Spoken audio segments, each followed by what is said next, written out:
Okay, so in this video of Astro in 60 seconds, this one may go over 60 seconds because there's so much to talk about, so I'll see what the timer does.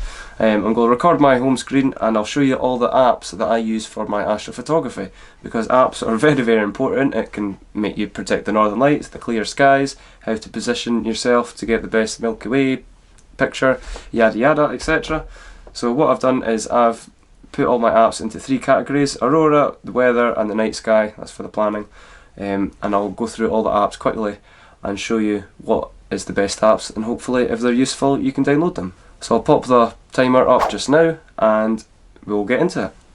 So the Sky Portal Celestron, you click on that and then that loads up pretty much what is in the night sky. It's a visual 3D representation of what's in the night sky, and you can plan what's where in the night sky, when things rise, yada yada, stuff like that. That's really good to see what's in the night sky. So that's Celestron Sky Portal. Polar Scope Align, that's for your deep sky objects. So when you're wanting to polar align your star tracker, you need to find out the true north of Polaris. But I hardly use that because I don't really do deep sky. TPE 3D, the Photographer's Ephemeris 3D, which is pretty much like a 3D Google Maps that you pop your location in, say I'm going there, zoom in, and then you can see what's in the night sky where, and you can see the 3D sort of geography of the landscape around, so you can predict where the moon's going to rise and set and where Orion's going to be. I use this app very, very regularly. It costs about £10, but I use it a lot. So that's the night sky. The weather, the best astrophotography weather app, I think it's designed for astrophotographers in mind, is called Clear Outside. So you go to, say, your current location.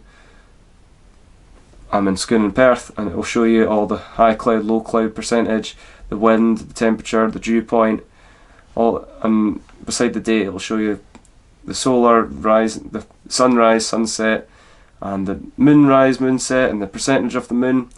Even just below your location, it will show you your Bartle skies. So Bartle's a scale from 1 to 8, which is your dark skies. So I'm in class 5, so I'm kind of in the middle. It's a wee bit dark.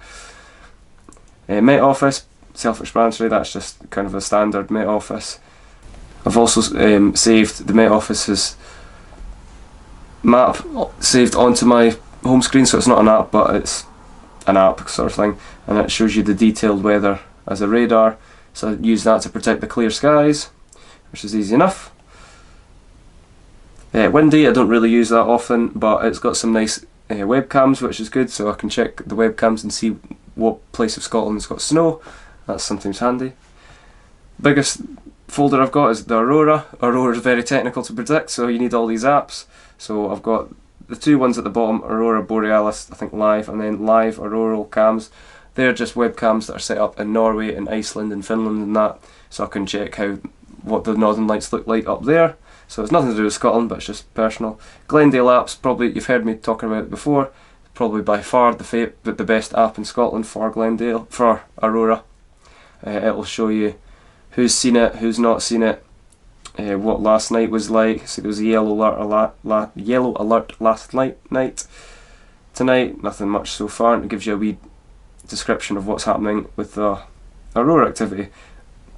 And people also post pictures of if they're getting the northern lights or not. So last night there was a wee bit of aurora, but not too much. Shetland webcams, self-explanatory. They're webcams in Shetland, and you go into that and they've got nice night sky cameras, so if you go into that when it's dark and they've got clear skies, you can maybe see a wee green there, so that's good to protect the northern lights. If it's dancing around in Shetland, it's a good chance it's going to dance around in Scotland. Space weather's a bit more technical. That's all the graphs and the sciencey stuff. That takes a bit of getting used to, but I'll do another video on that. I'm going to do a 60 seconds on northern lights predicting soon, so that'll be on that. Aurora forecast and Aurora. These ones are pretty. This one always takes twice to open. No idea why. It gives you the percentage of the viewing probability, the next hour, and then it gives you the rough sort of KP. KPs, don't trust KPs, but it's a good indication for when roughly there's a wee bit more activity, but I'll go over that in that future video. You can also see the sun what the sun's doing, so if you see any corona holes or big flares, you can start getting excited.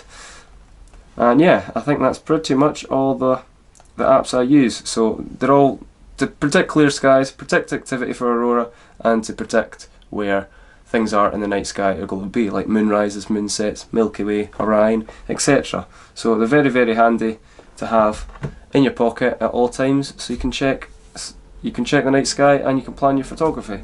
So yeah, that was definitely over 60 seconds because there was so much to talk about, so I do apologise, but tough. Yeah, in the next video I don't know what to talk about, but it'll be up soon. So thank you very much for watching. Cheers.